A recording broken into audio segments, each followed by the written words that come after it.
CM Siddaramaiah ಮತ್ತು DCM DK Shivakumar ನಡುವೆ ತೆರೆಮರೆಯ ಬಾಂಧವ್ಯ ಹೇಗಿದೆ ಎಂಬುದನ್ನ ಬಿಡಿಸಿ ಹೇಳಬೇಕಿಲ್ಲ.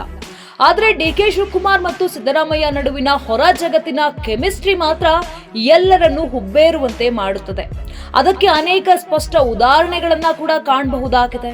ಇನ್ನು ರಾಜ್ಯದಲ್ಲಿ ಆಗುತ್ತಿರುವ ಬೆಳವಣಿಗೆಗಳ ಬಗ್ಗೆ ರಾಹುಲ್ ಗಾಂಧಿ ತೀವ್ರ ಅಸಮಾಧಾನವನ್ನ ಹೊಂದಿದ್ದಾರೆ ಎಂದು ಹೇಳಲಾಗುತ್ತಿದೆ. ಇದರ ನಡುವೆ ಆತ್ಮಸಾಕ್ಷಿಯ ಮಾತುಗಳನ್ನ ಒಂದು ಬಣದ ನಾಯಕರು ಆಡುತ್ತಿರುವುದು ಹೈಕಮಾಂಡ್ ಅನ್ನ ಇಕ್ಕಟ್ಟಿಗೆ ಸಿಲುಕುವಂತೆ ಮಾಡಿದೆ. ಬಿಹಾರ ಚುನಾವಣೆಗೂ ಮುಂಚೆಯೇ ಈ ಕುರ್ಚಿ ಕದನದ ಟ್ರೈಲರ್ ದೆಹಲಿಯಲ್ಲೇ ರಿಲೀಸ್ ಆಗಿತ್ತು ಎನ್ನಲಾಗುತ್ತಿದೆ. ಖುದ್ದು ಸಿಎಂ ಸಿದ್ದರಾಮಯ್ಯ ಪೂರ್ಣಾವಧಿಗೆ ನಾನೇ ಮುಖ್ಯಮಂತ್ರಿ ಅಂತ ಹೇಳಿಕೆ ಕೊಟ್ಟಾದ ಮೇಲೆ ಡಿಕೆ ಅಕ್ಷರಶಃ ಅವಡುಗಚ್ಚಿದ್ರು. ಯಾವಾಗ ಬಿಹಾರ ಚುನಾವಣೆ ಫಲಿತಾಂಶ ಬಂದಂತ ಮಾರನೇ ದಿನವೇ ಅಂದರೆ ನವೆಂಬರ್ 15ರಂದು ದೆಹಲಿಗೆ ತೆರಳಿ ರಾಹುಲ್ ಗಾಂಧಿ ಭೇಟಿಯಾಗಿದ್ದರು ಸಿದ್ದರಾಮಯ್ಯ. ಅಲ್ಲಿಂದಲೇ ಪಟ್ಟದ ಆಟದ ಕಿಡಿ ಒತ್ತುಕೊಂಡಿತ್ತು. ಇದಾದ ಬೆನ್ನಲ್ಲೇ ಖರ್ಗೆ ಅವರನ್ನ ದೆಹಲಿಯಲ್ಲಿ ಡಿಕೆ ಶಿವಕುಮಾರ್ ಭೇಟಿಯಾಗಿದ್ದರು. ಹೀಗೆ ಬದಲಾವಣೆ ಕಿಡಿ ಸೋಕಿದಾಗಲೇ ಅಂದ್ರೆ ನವೆಂಬರ್ 17ರಂದು ಖರ್ಗೆ ಭೇಟಿಗೆ ಸಿದ್ದರಾಮಯ್ಯ ದೆಹಲಿಗೆ ತೆರಳಿದ್ದರು. ಖರ್ಗೆ ಭೇಟಿಗೂ ಮುನ್ನವೇ ಸಿದ್ದರಾಮಯ್ಯ ಹಾಗೂ ಡಿಕೆ ಶಿವಕುಮಾರ್ ದೆಹಲಿಯಲ್ಲೇ ಮುಖಾಮುಖಿಯಾಗಿದ್ರು. ಸಿದ್ದರಾಮಯ್ಯ ದೆಹಲಿಗೆ ಹೋಗಿ ಬರುತ್ತಿದ್ದಂತೆಯೇ ಪವರ್ ಶೇರಿಂಗ್ ಫೈಟ್ ಕಿಡಿ ಜ್ವಾಲೆ ಆಗುವತ್ತ ತಿರುಗಿತ್ತು. ಇದೀಗ ಯಾರಿಗೂ ಸಿಗದ ಅಪಾಯಿಂಟ್ಮೆಂಟ್ ವಿಧಾನ ಪರಿಷತ್ ಸದಸ್ಯ ಮತ್ತು ಕಾಯಂ ಸಿಡಬ್ಲ್ಯೂಸಿ ಸದಸ್ಯರಾದ ಬಿಕೆ ಹರಿಪ್ರಸಾದ್ ಅವರಿಗೆ ಸಿಕ್ಕಿದೆ.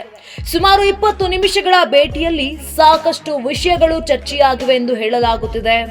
ಸದ್ಯದ ಕಾಂಗ್ರೆಸ್ ಬೆಳವಣಿಗೆಗಳಿಂದ ರಾಹುಲ್ ಗಾಂಧಿ ಬೇಸರಿಸಿಕೊಂಡಿದ್ದಾರೆ ಎನ್ನುವ ಸುದ್ದಿಗಳು ಹರಿದಾಡುತ್ತಿದೆ. ಈ ನಡುವೆ ಆತ್ಮಸಾಕ್ಷಿ ದಾಳವನ್ನ ಒಂದು ಬಣ ಉರುಳಿಸಿರೋದು ಕಾಂಗ್ರೆಸ್ ಹೈಕಮಾಂಡ್ ಪಾಲಿಗೆ ಬಿಸಿ ತುಪ್ಪದಂತಾಗಿದೆ. 2.5 ವರ್ಷಗಳ ಹಿಂದೆ ನಡೆದ ವಿದ್ಯಮಾನವನ್ನ ಮತ್ತೆ ನೆನಪಿಸಿಕೊಳ್ಳಲಾಗುತ್ತಿದೆ. ಆ ವೇಳೆ ನಡೆದ ಮಾತುಕತೆಯ ಪ್ರಕಾರವೇ ನಡೆಯಲಿ ಎನ್ನುವ ವಾದ ಕೂಡ ಹೆಚ್ಚಾಗ್ತಿದೆ.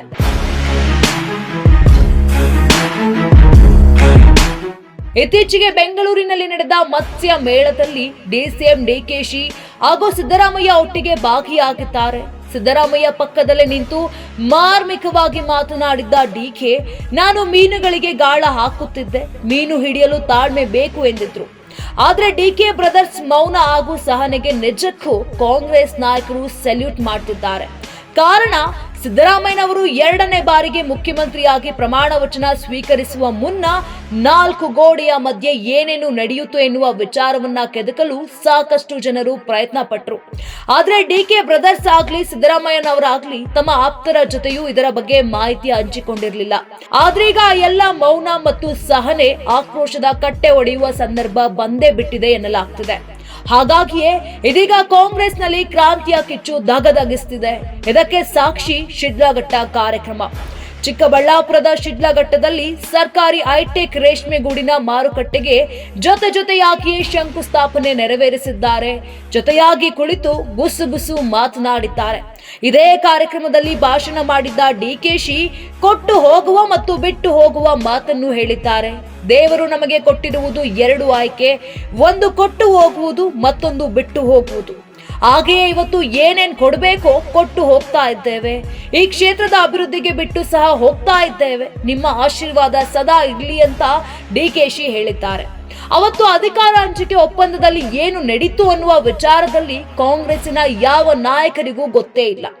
ಆದ್ರೆ ಕೆಲವು ದಿನಗಳ ಹಿಂದೆ ಆ ಒಪ್ಪಂದದ ಮಾಹಿತಿ ಸ್ವಲ್ಪ ಹೊರಬರಲು ಆರಂಭವಾಗಿದೆ. ಪ್ರಮಾಣ ವಚನ ಸ್ವೀಕರಿಸುವ 2 ದಿನ ಮುನ್ನ ದೆಹಲಿಯಲ್ಲಿ ತುರ್ತು ಸಭೆ ನಡೆದಿತ್ತು ಎಂದು ಹೇಳಲಾಗುತ್ತಿದೆ. ಆದರೆ ಸಿದ್ದರಾಮಯ್ಯ ಬಣ ಅಧಿಕಾರ ಹಂಚಿಕೆಯ ಮಾತುಕತೆಯೇ ನಡೆದಿಲ್ಲ ಎಂದು ಗಟ್ಟಿ ಧ್ವನಿಯಲ್ಲಿ ಪ್ರತಿಪಾದಿಸುತ್ತಿದೆ. ಹಾಗಾಗಿಯೇ ಡಿಕೆ ಶಿವಕುಮಾರ್ ಆತ್ಮಸಾಕ್ಷಿಯ ಆಣೆಯ ನಂಬಿಕೆ ಅಡಿ ಸಿಎಂ ಸ್ಥಾನ ಸಿಗಬಹುದು ಅಂತ ನಿರೀಕ್ಷೆಯನ್ನ ಮಾಡ್ತಿದ್ದಾರೆ. ಒಂದು ವೇಳೆ ಅದು ಸಾಧ್ಯವಾಗದೆ ಹೋದಲ್ಲಿ ಅಸಲಿ ಕ್ರಾಂತಿ ನಡೆಯಲಿದೆ ಅನ್ನೋದು ಡಿಕೆ ಬಣದ ನಾಯಕರ ಲೆಕ್ಕಾಚಾರ. ನವೆಂಬರ್ ಮುಗಿಯಲು ಇನ್ನು ಕೇವಲ 5 ದಿನ ಬಾಕಿ ಇದೆ. ಸದ್ಯ ತೆರೆ ಮೇಲೆ ಒಟ್ಟೊಟ್ಟಿಗೆ ವಿಜೃಂಭಿಸುವ ಸಿದ್ದು ಡಿಕೆಶಿ ತೆರೆಯ ಹಿಂದೆ ಪಟ್ಟಕ್ಕಾಗಿ ತಂತ್ರಗಳ ಕತ್ತಿ ಜಳಪಿಸುತ್ತಲೇ ಇದ್ದಾರೆ.